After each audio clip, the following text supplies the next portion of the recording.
कोलकाता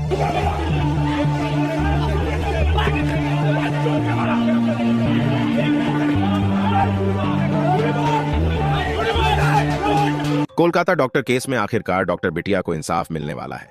जी हां, बता दें आपको कि सीबीआई के हाथ अभी अभी एक चश्मदीद गवाह लग गया है, जिसने बताया कि उस रात उस हॉल में कौन कौन था और बिटिया रानी के साथ किन लोगों ने दरिंदगी की थी।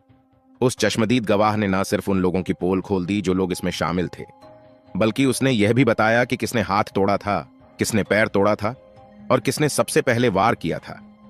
इस खबर के आने के बाद से ही पूरे आरजीकर मेडिकल कॉलेज में हड़कंप मचा हुआ है।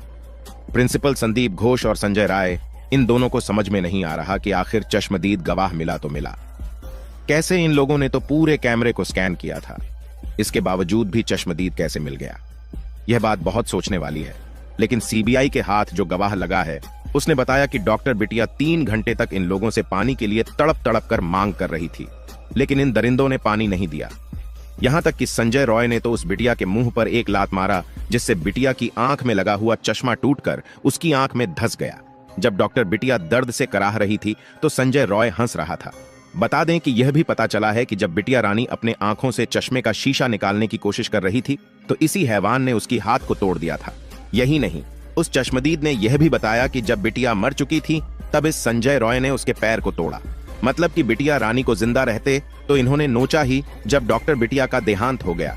उसके बाद भी इस हैवान ने उसका पैर तोड़ा, जो अपने आप में बहुत दर्दनाक है। इस चश्मदीद गवाह ने सीबीआई को कुछ ऐसे अहम सबूत दिए हैं और ऐसी ऐसी बातें बताई हैं जिससे सीबीआई के भी दिल पसीज गया। यकीन मानिए, जब आप पूरी बात सुनोगे तो आप खुद दंग रह जाओगे कि इतनी हैवानियत क्या अभी भी जिंदा है। तो चलिए शुरू करते हैं और जानते हैं कि इस चश्मदीद ने सीबीआई को कौन कौन सी जानकारी दी है। लेकिन वीडियो में आगे बढ़ने से पहले आप लोगों से हाथ जोड़कर निवेदन है कि डॉक्टर बिटिया को श्रद्धांजलि देने के लिए चैनल को सब्सक्राइब कर लें और बिटिया रानी के इस वीडियो को लाइक कर दें। कमेंट बॉक्स में जस्टिस फॉर डॉक्टर बिटिया जरूर लिखें। इससे बिटिया रानी की आत्मा को कुछ संतुष्टि मिलेगी कि हमारे साथ इतने सारे लोग हैं तो हमें न्याय जरूर मिलेगा। दरअसल बता दें कि उस चश्मदीद ने यह बात क्लियर कर दिया है कि उस रात उस हॉल में एक नहीं कई अपराधी मौजूद थे। साथ ही साथ उस चश्मदीद ने सीबीआई को जो अहम जानकारी दी है उसे सुनकर यकीन मानिए आपका भी कलेजा दर्द से फट जाएगा। उस चश्मदीद ने जब यह बताया सीबीआई को कि डॉक्टर बिटिया के मरने के बाद उसका पैर तोड़ा गया तो सीबीआई के एक अधिकारी तो रोने लगे। बता दें कि चश्मदीद ने यह भी बताया कि उस रात एग्जैक्ट क्या क्या हुआ था। लेकिन यह सवाल आप लोगों के मन में तो जरूर आ रहा होगा कि जब चश्मदीद इन सभी चीजों को देख रहा था तो आखिर उसने डॉक्टर बिटिया को बचाया क्यों नहीं? उसने पुलिस को फोन क्यों नहीं किया या फिर चिल्लाया क्यों नहीं? क्या उसे किसी ने पैसे दिए थे या फिर उसे जान की धमकी दी गई थी या फिर किसी बड़े नेता के दबाव में आ गया था? आइए जानते हैं कि आखिर मेन कारण क्या था। चश्मदीद के अनुसार मेन कारण यह था कि जब उसने डॉक्टर बिटिया को देखा तब डॉक्टर बिटिया मर चुकी थी और मरने के बाद इस हैवान ने उसके पैर को तोड़ा था।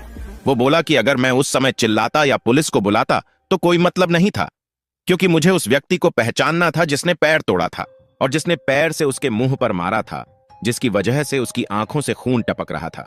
चश्मदीद ने बताया कि बिटिया रानी की आंखों से जो खून टपका था वह जमकर सूख गया था, जिससे ऐसा लग रहा था कि मानो उस जगह पर कट गया हो। लेकिन बाद में उसे पता चला कि वह कटा नहीं था बल्कि वह खून था। उसने बताया कि अगर मैं उसी समय पुलिस को फोन कर दिया होता तो शायद यह मामला ही कुछ और होता। उसने सोचा कि चलो, जब तक यह सभी काम हो नहीं जाते हैं तब तक मैं सीबीआई को अपना गवाही नहीं दूंगा। उस चश्मदीद ने यह भी बताया कि जब उसने यह सब कांड होते हुए देखा तो उसने अपने फोन में कुछ का फोटो भी खींचा और कुछ का रिकॉर्डिंग भी किया और चुपचाप चला आया। और वह आकर के चुपचाप बैठ के सोच रहा था कि क्या ऐसे भी हैवान आज भी पृथ्वी पर हैं। इसके बाद वह सोचा कि इस मैटर को पुलिस को बता दिया जाना चाहिए। लेकिन तभी सुबह पुलिस आ गई और जब उसे पूरा मैटर पता चला कि बिटिया के साथ बलात्कार जैसा घटना भी हुआ है तो वह सन्न रह गया।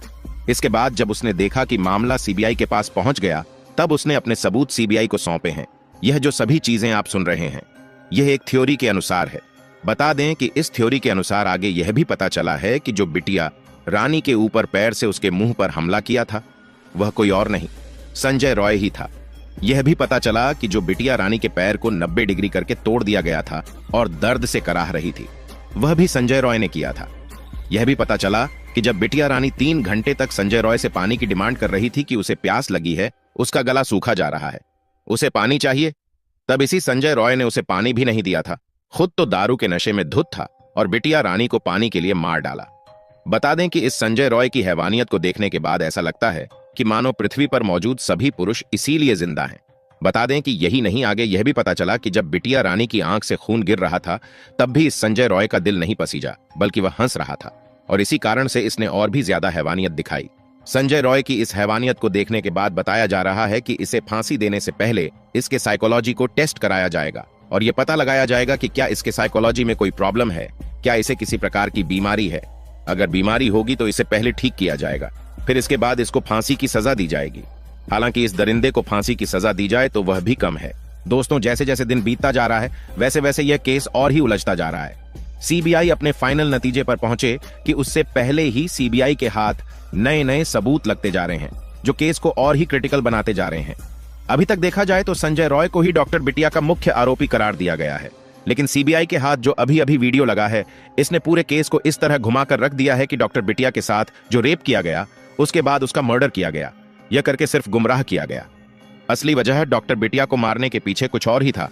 दोस्तों, आपको बता दें, अभी तक सीबीआई ने कई लोगों का पॉलीग्राफ टेस्ट ले लिया है।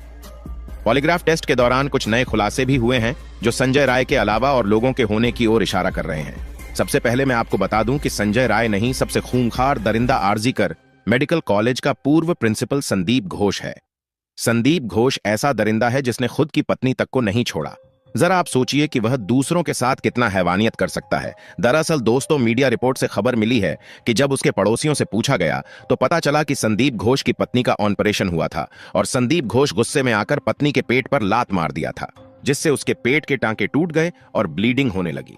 फिर भी यह दरिंदा देखता रहा, उसकी पत्नी तड़पती रही, इसको दया तक नहीं आया, उसको मरने के लिए वहीं छोड़ दिया था। लेकिन पड़ोसियों से यह दर्द देखा नहीं गया। पड़ोसियों ने उसे अस्पताल ले जा रहे थे, तभी बीच में इसकी पत्नी ने दम तोड़ दिया था। तो दोस्तों, देखो कितना दरिंदा है ये संदीप घोष। दोस्तों, पूरे भारत के लोग गुस्से में हैं। संदीप घोष को फांसी देने की मांग कर रहे हैं। बताया यह भी जा रहा है कि संदीप घोष अस्पताल के अंदर लड़कियों को भी लाता था, साथ ही साथ अपने दोस्तों को भी लड़कियां लाने के लिए यलावू कर रखा था। यानी कि इससे यही साबित होता है कि अस्पताल के अंदर सेक्स रैकेट चल रहा था। डॉक्टर बिटिया को कुछ ऐसा पता था जो संदीप घोष के गले का फंदा बना सकता था। इसीलिए संदीप घोष अपने साथियों के साथ मिलकर डॉक्टर बिटिया के साथ इतना जघन्य अपराध किया है। दोस्तों, सूत्रों के हवाले से यह खबर मिली है कि संदीप घोष की पहुंच ममता बनर्जी तक है। इसीलिए बताया जा रहा है कि संदीप घोष को लगातार बचाने की कोशिश किया जा रहा है। पूरा पुलिस डिपार्टमेंट पूरे केस को कवर अप करता हुआ नजर आ रहा है। इसीलिए तो घटनास्थल पर 40 मिनट लेट पुलिस पहुंची थी। तब तक दरिंदों ने कई अहम सबूतों को मिटा दिया था। इसके अलावा सिर्फ संजय राय को फंसाकर पूरे केस को क्लोज करना चाहती थी कोलकाता पुलिस। लेकिन अहम वक्त पर सीबीआई आ गई, नहीं तो डॉक्टर बिटिया को कभी इंसाफ मिलता ही ना। अब पूरी उम्मीद की जा रही है कि डॉक्टर बिटिया को सीबीआई के आ जाने के बाद इंसाफ मिल सकता है। लेकिन अभी दोस्तों, ऐसे ऐसे पेंच फंस रहे हैं, ऐसे ऐसे नए सबूत मिल रहे हैं। कुछ ऐसे भी सबूत हैं जिनकी तलाश सीबीआई कर रही है, लेकिन अभी हाथ कुछ नहीं लगा है, जो कि डॉक्टर बिटिया के इंसाफ मिलने में रुकावट पैदा कर रहे हैं। दोस्तों, एक बात तो साबित हो गई है कि जिस तरह से संदीप घोष को और अस्पताल को कवर अप किया जा रहा है, उससे यही लगता है कि संदीप घोष के साथ साथ कोई ऐसा पावरफुल दरिंदा इसके पीछे है जिसे बचाने की हर संभव प्रयास किया जा रहा है। तभी तो बीच बीच में कुछ ऐसे ऐसे हरकत किया जा रहे हैं ताकि सीबीआई का ध्यान मैन केस से हट जाए। लेकिन अभी अभी जो वीडियो आई है इसने एक नया ही मोड़ इस केस में ला दिया है। तो दोस्तों, इस वीडियो से क्या नया खुलासा हुआ है जानेंगे इस वीडियो में। लेकिन उससे पहले डॉक्टर बिटिया को इंसाफ मिले और उसके जो अपराधी दरिंदे हैं उन्हें फांसी की सजा दी जाए, इसके लिए इस वीडियो पर एक लाइक तो बनता है। फटाफट वीडियो को लाइक कर दीजिए। दोस्तों, इस केस की जांच कर रही सीबीआई ने सुप्रीम कोर्ट में दावा किया था कि क्राइम सीन के साथ छेड़छाड़ की गई है, जिसकी इस वीडियो से पुष्टि की जा सकती है। लेकिन कोलकाता पुलिस का कहना है कि वीडियो में वही लोग दिख रहे हैं जिन्हें वहां रहने की इजाजत दी गई थी। इससे पहले एक वीडियो भी सामने आया था जिसने पश्चिम बंगाल सरकार और कोलकाता पुलिस की कार्यशैली पर बड़ा सवाल खड़ा कर दिया।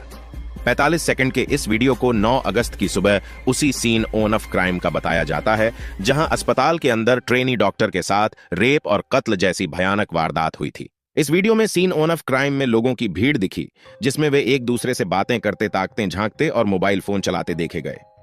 इससे भी ज्यादा हैरानी की बात यह कि लोगों की इस भीड़ में पुलिस वाले भी मौजूद रहे। कोलकाता पुलिस ने वीडियो को 9 अगस्त की सुबह अस्पताल के सेमिनार रूम का तो माना है, लेकिन उसका कहना है कि तब तक उसने लाश के इर्द गिर्द वाली जगह को ऑफ कर दिया था, यानी घेर दिया था, और यह लोग उस घेरेबंदी वाली जगह के बाहर खड़े हैं। लेकिन कोलकाता पुलिस की इस सफाई से ही यह साफ है कि इतने सारे लोग उसी सेमिनार हॉल के अंदर तब घुस आए जब हॉल में लाश पड़ी थी, और सीन ऑन ऑफ क्राइम को सुरक्षित करना पहली और सबसे बड़ी जरूरत थी। इस वीडियो में कुछ लोगों की पहचान का दावा भी किया गया है। इस वीडियो में आरजीकर अस्पताल की पुलिस चौकी के इंचार्ज संजीव चट्टोपाध्याय, वकील शांतनुदे, तत्कालीन प्रिंसिपल संदीप घोष के पीए प्रसून चट्टोपाध्याय और फॉरेंसिक डेमोन्स्ट्रेटर देवाशीष सोम को देखे जाने का दावा किया गया है।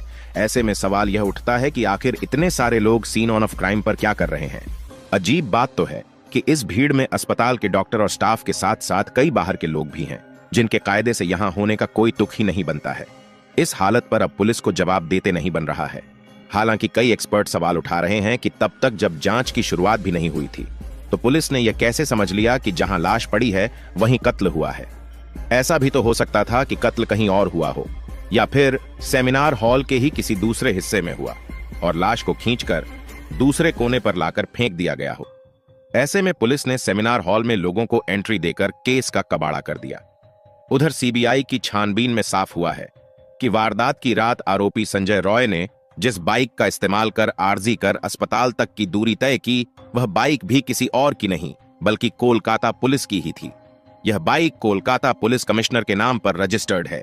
सीबीआई ने फिलहाल इस बाइक को जब्त कर लिया है, लेकिन सवाल यह उठता है कि जब आरोपी संजय रॉय एक पुलिसकर्मी नहीं है, तो फिर वह सरकारी बाइक का इस्तेमाल कैसे कर रहा था? कैसे ऐसे आपराधिक चरित्र वाले शख्स को कोलकाता पुलिस ने अपनी बाइक का इस्तेमाल करने की छूट दे रखी थी?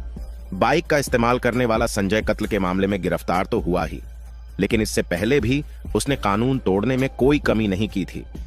वह उसी बाइक से नशे की हालत में वारदात की रात कोलकाता की सड़कों पर घूमता रहा। उसने अलग अलग रेड लाइट एरियाज का दौरा भी उसी बाइक से किया और कम से कम 15 किलोमीटर तक पुलिस लिखी बाइक शराब के नशे में धुत होकर चलाई। बताते चलें कि सीबीआई ने सुप्रीम कोर्ट में दाखिल अपनी स्टेटस रिपोर्ट में दावा किया था कि आरजी कर मेडिकल कॉलेज में क्राइम सीन यानी मौके पर छेड़छाड़ की गई है। पुलिस ने अंतिम संस्कार के बाद एफआईआर दर्ज की थी। इस पूरे घटनाक्रम के दरमियान अस्पताल प्रशासन पूरी तरह उदासीन रहा। केस में लीपापोती और पर्दा डालने की कोशिश की गई। घटना की सूचना भी परिजनों को देर से दी गई थी। सीबीआई ने कई चौंकाने वाले खुलासे किए। Kolkata doctor rape murder case की जांच फिलहाल सीबीआई के हाथों में है। सूत्र बताते हैं कि सीबीआई मामले में पूर्व प्रिंसिपल संदीप घोष से लगातार पूछता और 10 लोगों की पॉलीग्राफ टेस्ट के बाद केस को सुलझाने के करीब पहुंच गई है। जांच एजेंसी जल्द ही बड़े एक्शन की तैयारी में है। सूत्रों के मुताबिक 1-2 दिन में बड़ा एक्शन हो सकता है। तो दोस्तों, हम यही कहेंगे कि जल्द से जल्द संजय राय, संदीप घोष और इसके जो और कातिल हैं, उन्हें फांसी की सजा दी जाए। उन पर रहम ना किया जाए। यह इतनी खतरनाक दरिंदे हैं, अगर इन्हें खुला इस समाज में छोड़ दिया जाएगा तो यह किसी और को भी शिकार बनाएंगे। इनके साथ ऐसी कड़ी कार्रवाई करनी चाहिए ताकि जो और भी दरिंदे बिल के अंदर छुपे हुए हैं, उनकी रूह कांप जाए और वह इस तरह के खतरनाक क्राइम करने से खुद को रोक पाए। तो दोस्तों, इसके बारे में आपका क्या कहना है? कमेंट बॉक्स में जरूर बताइएगा। तो दोस्तों, जय हिंद, जय भारत।